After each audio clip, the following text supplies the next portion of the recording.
Hi, everyone, and welcome back to the Tessa Tubbs podcast, where leadership gets real, practical, and deeply personal.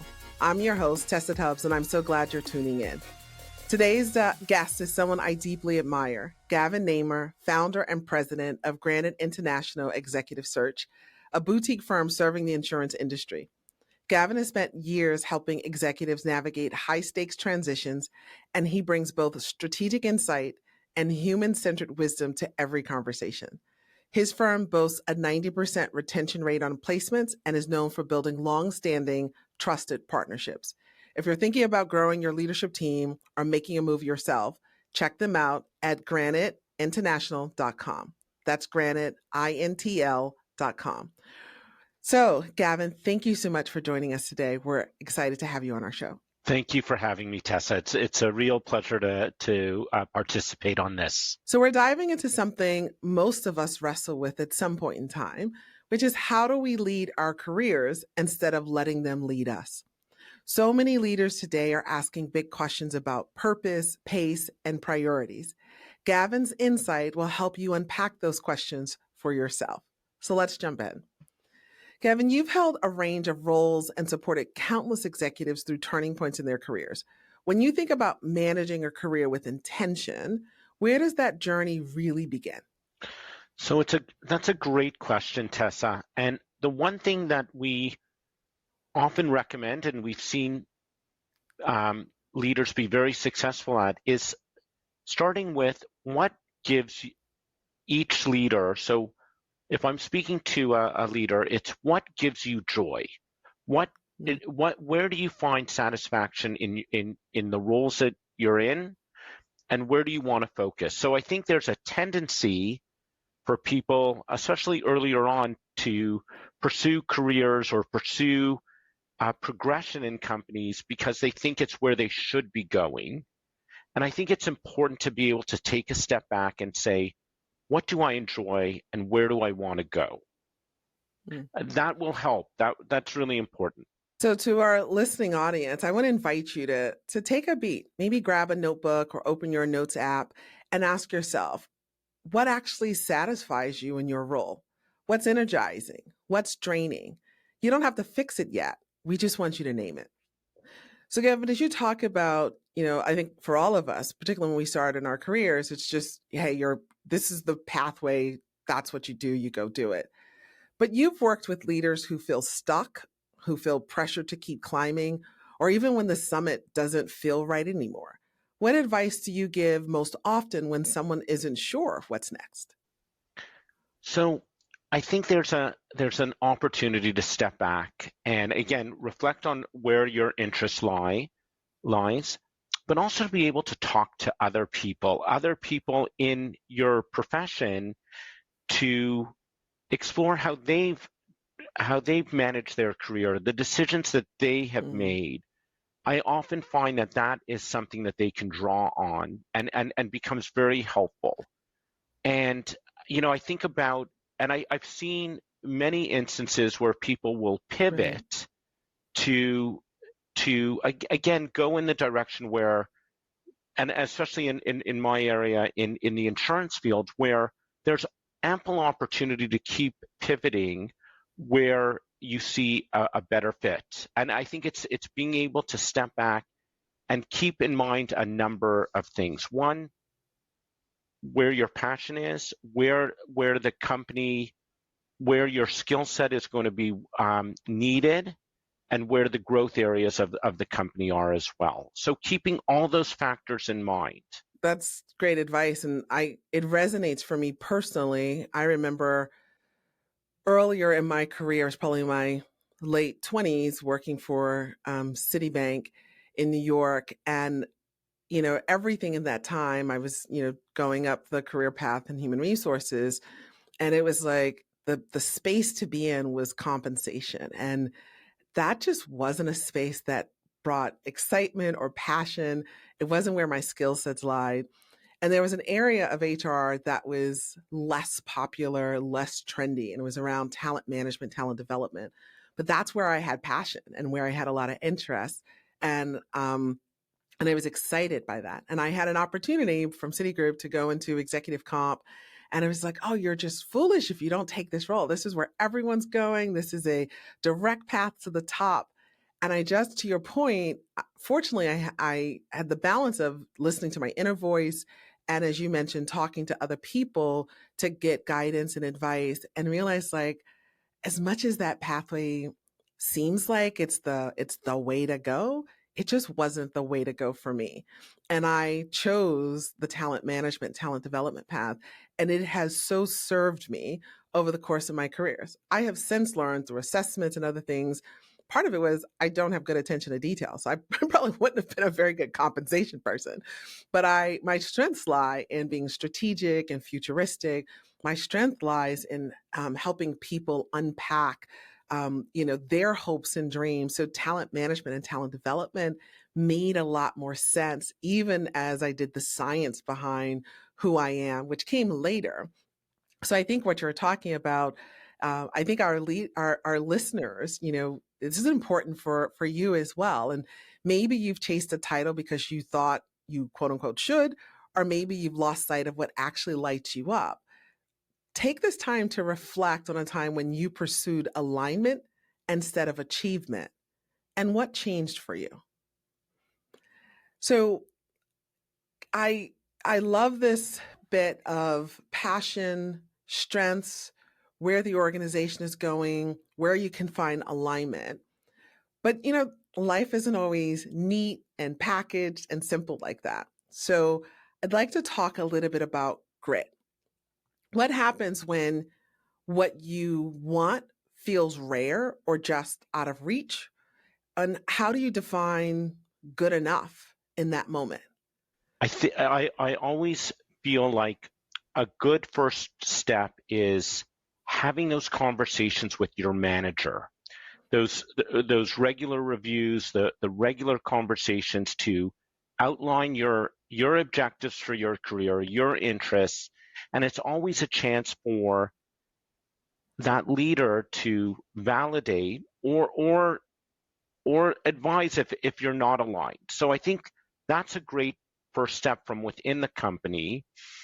And and and if you get to a point now, sometimes, and I see these discussions, they can be really constructive because if you, and I think some people are would prefer to avoid the difficult conversations and continue on the path. But if you can have those honest conversations with your manager, that's a great first step. Now, the question that you just asked, Tessa, was a good one. There are times where that manager just may not be willing to have that conversation, or may not be sophisticated enough, or a strong enough people manager to do that. And we see that often. And what we see works really well is for a person to be able to go and speak to others within the company, and again test out what they're thinking about for their career, what they're thinking about for their objectives. And what I've seen is if their own manager might be a roadblock, those other people can sometimes help navigate, give them advice, or open doors for them. And again, it's so important to do it in a way where their manager doesn't feel like they're going around them, but it's more of that opening the door, engaging in a conversation, a career discussion. So I think that's helpful. Yeah, I think that's great insight because, the truth of the matter is not every leader has a manager who champions them, right? Some face politics, some face protectionism, especially I've seen this a lot in HR where it's like, hey, this is a great person on my team. I don't want to give up a great person because they help me and the team look good. And I think your counsel around, when you have a leader who may not support your growth, where else can you go?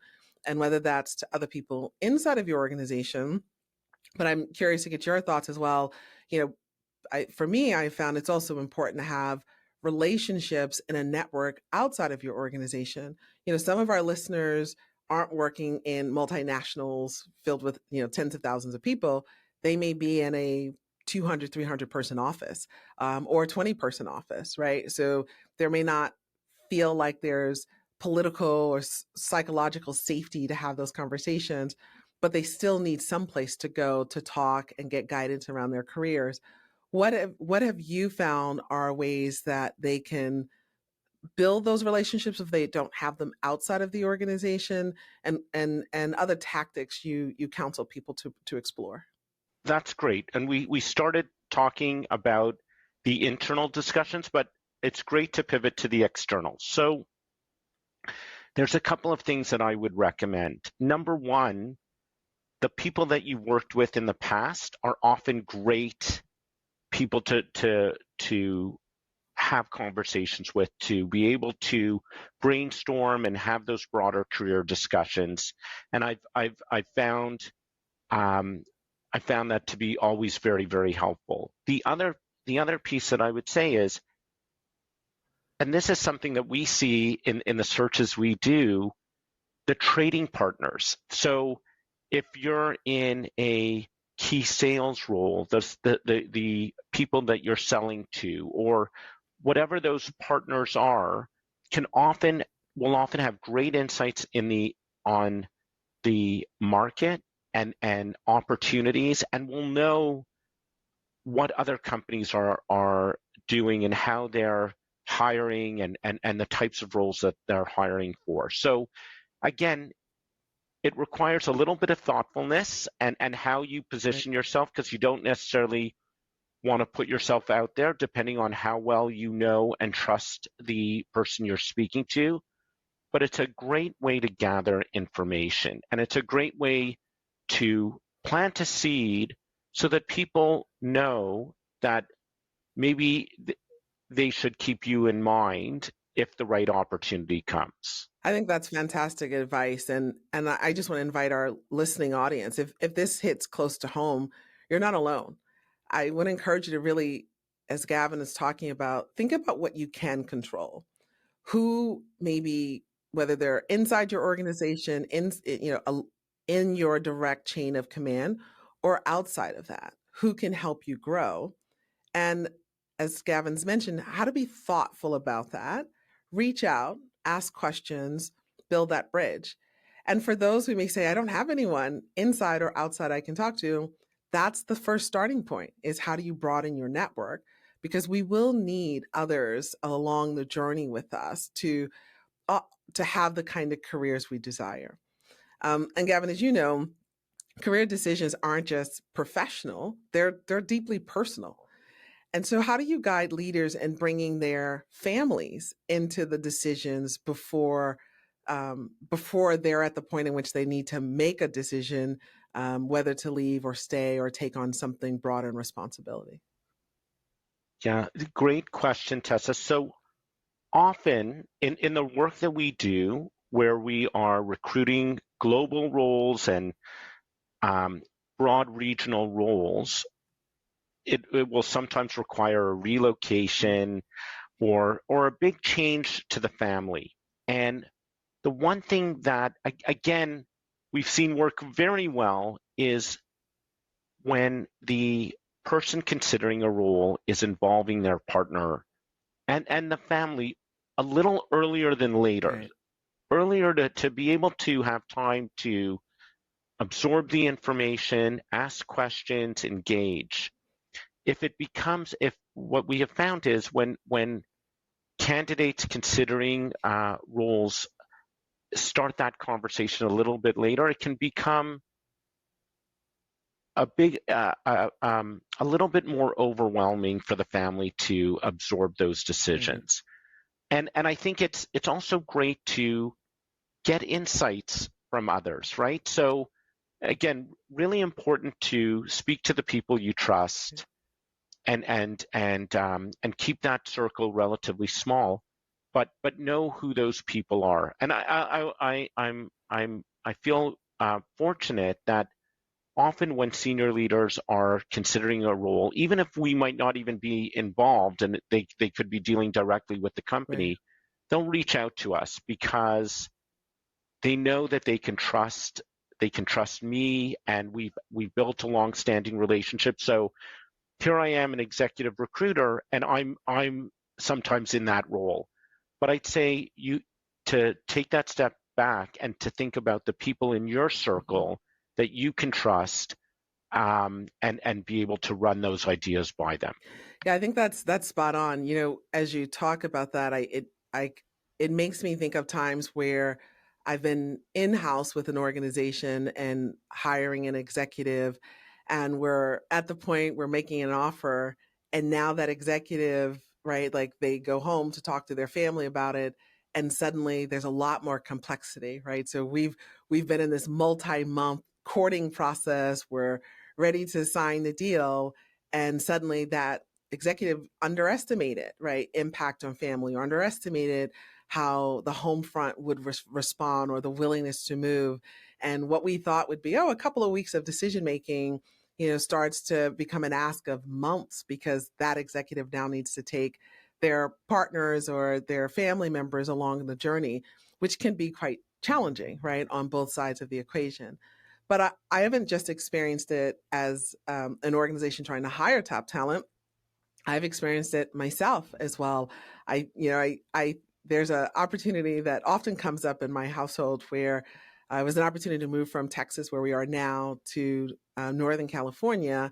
Great opportunity, really excited about it, but it wasn't the best time for our family to make a move for our son. And I remember we talked a lot about it. I tried to negotiate with the company because, like you said, I was talking to the recruiter, I was talking to my personal network of how to get creative to still move forward with the opportunity, but buy time for some of the caregiving and child rearing needs that we had. And at the end of the day, the company wasn't amenable to a more creative model. And I pulled away. They turned around and said, what if, uh, um, the compensation was not a barrier? You could ask for your price. We're that committed to you coming out. It was one of those, like, as much as that's exciting and that is complimentary, that still doesn't work for our family. And I'm going to choose the needs of the family. But we were already contracted as a family along that process. So we were able to stand firm in that. And so even though I didn't pursue that opportunity, the reason it comes up in my household, because we were transparent with our son about it, who is now a teenager, he will often say, "Oh, mom, remember when you gave up that opportunity for me for X, Y, and Z?" And it's actually become a foundation around, values, priorities, what's important. And sometimes you have to make sacrifices, or you give up certain things so you can get other things. So it is in the it's in the deposit of making me a cool mom with our son, but it's also in the deposit of training him about life isn't always easy and simple. And to your point, how do you bring people along so that intentionality is there? So, Tessa, I love the points that you raised, and I'd like to unpack a couple of points that you Sure thing. raised. So, there's, again, looking at a role and an opportunity and how it aligns with you, very important. And then looking at how does that opportunity fit within your family situation, and is it sustainable? Really important. Understanding the company's flexibility, really having those conversations early on are Right. critical. But I also like that when the question came up about compensation, and let's make that a non-factor, it's interesting because I would say that always has to be far down on the list. Everything else matters first: the role, the alignment with your values and the culture, the making it work for the family, and then compensation. Because if those other pieces aren't there, it won't work. It won't work for the long term. So I think being really mindful, and I think, I sometimes see, or especially senior leaders at a senior level, I think people understand that, and if not, we remind them. But certainly at an earlier level, it's easy to forget it, or it's to see a big compensation change and to get excited by that.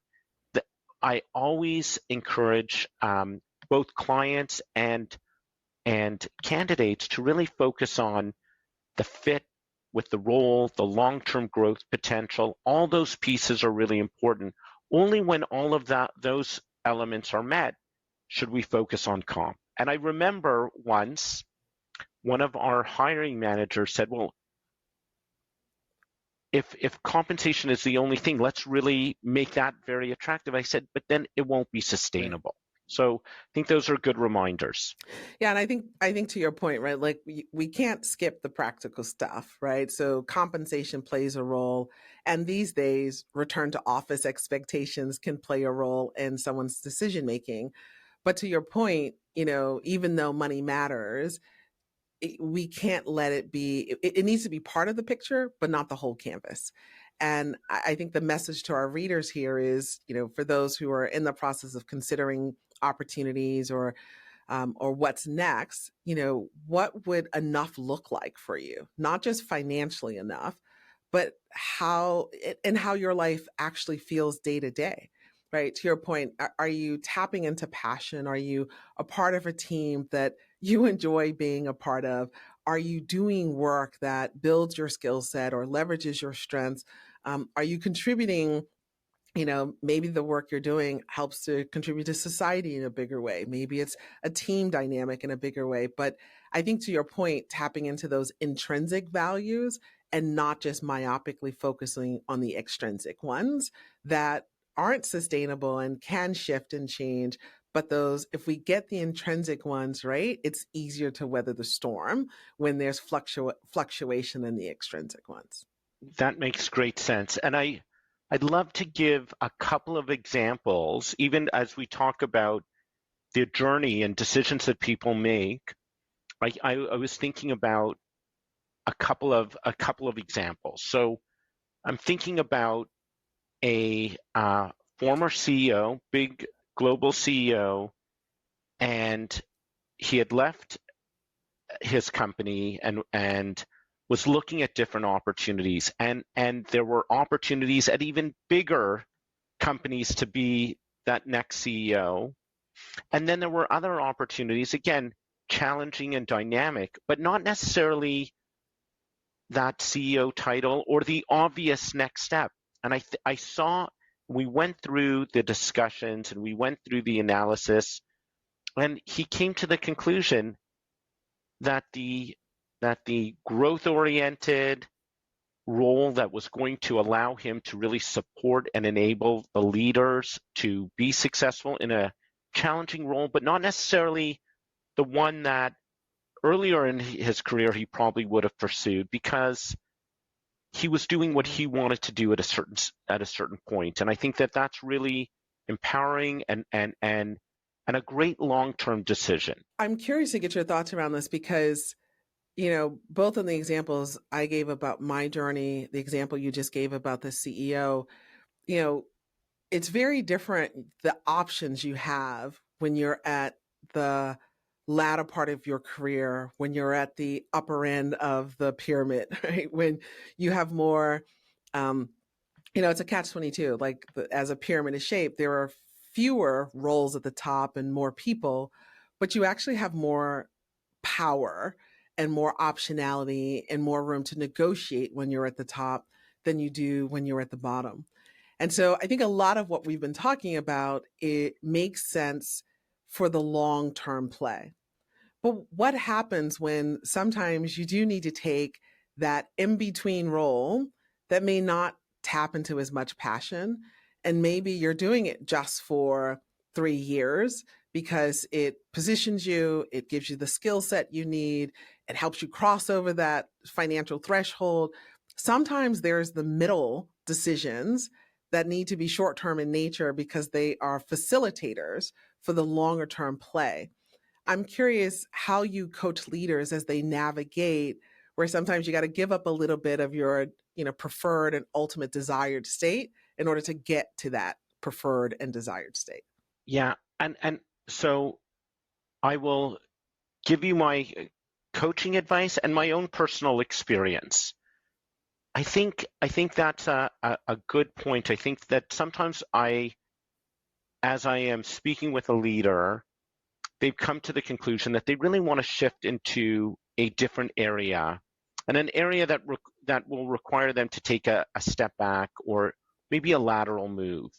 And I think as long as they can understand and do their homework, so they know that it's going to be a pivot, it's going to require a certain period of time, but will allow them to catch up and then progress in the direction that they want. I think that's a good decision. The key is that you do your homework and you're not taking a flyer. And I'll tell you, I'll take you on my own personal journey. Before you take us on that personal journey, what do you mean by a flyer? Oh, I think I think that it requires us to do our homework, right? We need to know if we're going to shift into a new area, what's involved, what are the skills that will be required, how will success be measured, how does that fit with one's own capabilities? And if they believe, yes, this is going to be a good fit and I could see the progression and I'm excited by it, then go do it. Okay. Sounds good. All right. Thank you for that.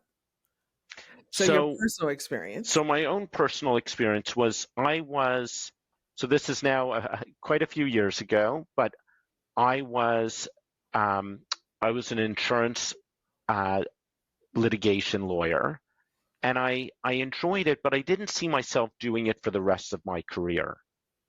And I had become exposed to executive search through a friend, and at a certain point I said, I want to go do that. And I was still relatively early in my career, but at that point I had the trappings of and the benefits of being a young lawyer with a lot of support behind me. And I remember leaving that and joining an executive search firm where I had a tiny office. I was doing anything and everything, and really beginning at the beginning. But I saw the opportunity and I saw the potential to do more. And so I didn't, the compensation wasn't great at the beginning, but I saw that potential, and I was able to quickly take on more and progress and ultimately get to where I wanted to get to. So I do think that being thoughtful is important. And along the way, there were people, when I actually went in and resigned to go into executive search, the partners at that law firm thought that I was a little crazy and said, this is the career that you have in front of you, and wouldn't you want to stay? And I said, but I never want to stay just because of the risk of what I'm leaving behind, and I want to go pursue my own dream and my own passion. So I do think that's important.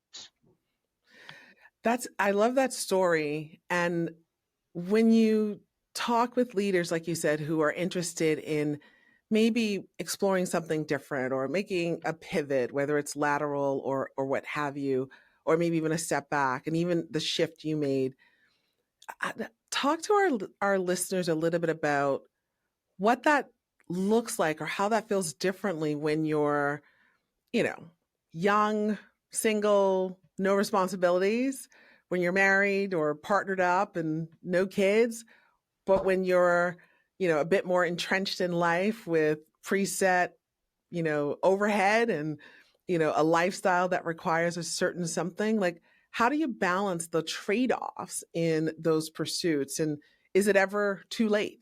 Right? Because I do hear that a lot from leaders as well. I think those are all important questions. I think it's thinking about how can you maybe mitigate that risk? How is there a way that you can create and to work with your partner and looking at how can you make a new role work? How can you make the compensation work? What do you need to give it to try something new? Right. And I think that's really important. So yes, you might not be able to do everything, and but I think you really I want to encourage people to feel like there are options and there are doors that can be opened, and if it's the right opportunity, there is potential. I've seen many people take on more creative, more entrepreneurial opportunities and really work on how to make it work. Yeah, that's well said. As you were saying that, it made me think about leaders who, were intentional about timing, when they would do that. So doing it when the kids are starting elementary school, that their relationships aren't completely locked, so it's not disruptive, or willing to move, but moving to a lower cost of living city, so that, to your point, they can make the shift and the change, or a lower cost of living area of town, right? So maybe they're not in the ideal zip code, but they're still in a zip code with good schools, but they've sort of decreased their overhead to create room or margin. And I've also seen here in Texas, it's very common to have single working households with dual parents, but maybe once kids are out of elementary school, both parents, right, are now back into the workforce to create that optionality, to explore different things. So I think, to your point, reminding our readers, right, our listeners rather, it's never too late. It's really about how creative can you be, and what kind of optionality, because we don't want to feel that loss of control, like, well, I just have to keep doing this. We have choices. And so how do we own those choices? I couldn't agree more. Well, Gavin, thank you so much for this generous and very grounded conversation. You've given us more than advice. You've given us really permission to be honest, thoughtful, and strategic with our careers. For our listeners, if you want to learn more about Gavin's work or connect with him directly, visit graniteintl.com. Whether you're an executive exploring new possibilities in the insurance industry, or you're an organization searching for the right leader, he and his team can help you get there. We've also created a free companion resource filled with reflection prompts and practical tools to help you bring this episode to life. You can find it in the show notes or at tessatubbs.com. And if today's conversation resonated with you, we'd love your support. Follow us on LinkedIn, subscribe to our YouTube channel, or visit us at our website for even more content. And in the meantime, remember, lead the change you envision. Thank you, Gavin. It was wonderful having you today. Thank you for having me, Tessa.